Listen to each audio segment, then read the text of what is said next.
Nauna raw lahat sa mga Pilipino, huwag lang ang kanilang sense of humor dahil ito rin ang kailangan para makayanan ang anumang sakuna.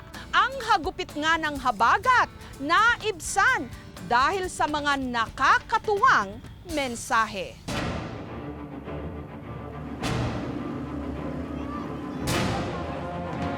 Kahit masama ang panahon, tuloy ang kasal.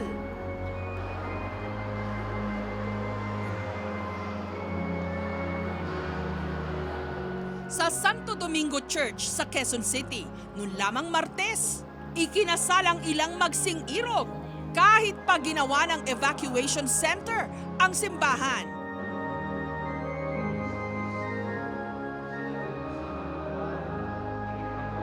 At kahit pa ang kanilang ninong at ninang naka-jacket at bota. Kasi ayaw mapuspon yung kasal namin.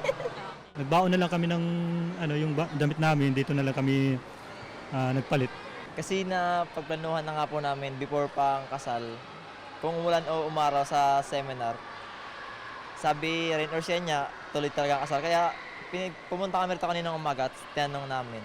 Sabi postpone, tapos bumalik kami ng after lunch, sabi tuloy na daw. Sa internet, sari-saring mga litrato ang naging viral na nagpakita ng pagiging masayahin natin. Kahit na tayo'y dinadaanan ng delubyo. Pero sa lahat ng mga larawang ito, ang pinakaumagaw ng atensyon, ang litrato ng bagong kasal na buong tamis na naghalikan habang nakalusong sa baha. Ang bride, ang school teacher na si Ernely. Si Ram naman, ang groom. Sa isang simbahan sa Singalong sa Maynila sila ikinasal. Kahapon, hinanap namin ang bagong kasal para alamin ang iba pang detalye ng kanilang pag-iisang dibdib. Dire-diretso itong Singgalong. Pinakadulo niya, kakaliwa kayo. Tapos may pagganon tulay, kakanan kayo. Sino po siya? Ramoncito. Taga saan po siya? Bandang Arellano. Paano po Schoolmate ko ron? kasi yun. Saan po nakatira dito si Ram Ocampo? Ramsito Ocampo? Pinsang ko. Apo? Pinsang ko po. Hanggang natuntun namin ang pugad ng kanilang pagmamahalan.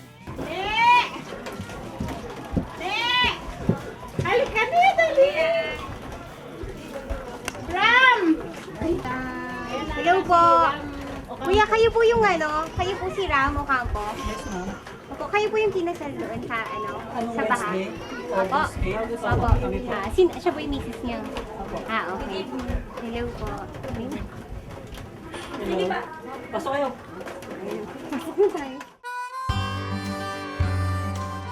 Ilang araw bago sila humarap sa altar, panay raw ang dasal ng magsing-irog na wag sanang ulanin ang kanilang wedding day. Undecided kami kung tutuloy ba o hindi. Sasabihin, hindi pwede, dapat ituloy natin to. Parang ganun, nag-uusap kami dalawa. O di, sige tuloy, kahit na umuulan na, tuloy. Tsaka sabi ng nanay ko nga, ba't atras mo pa? Andyan na eh.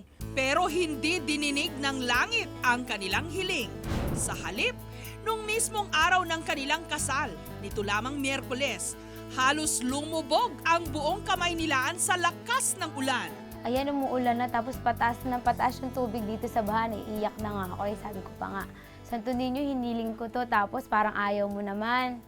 Tapos paglabas namin, yung mga kapitbahay namin dito, para lang makalabas ako na hindi mababasa yung gown ko, gumawa sila ng mga upuan sa barangay. Talagang bayanihan, tulong-tulong sila. Naglalakad ako dun sa upuan, dyan sa Eskinita palabas. Ang hindi inasahan ni Ernely at ni Ram, ang inakala nilang pinakamalaking balakid sa kanilang kasal, ang siya palang magiging espesyal nilang wedding gimmick. Sinisisi ko yung habagat, sabi ko, bakit ngayon ka pa dumating? Special day ko yun, bago pa yun, nagpo-post pa ako sa Facebook na please don't ruin our day kasi special day yun. Yung pala, si habagat pa magpapaganda ng wedding namin.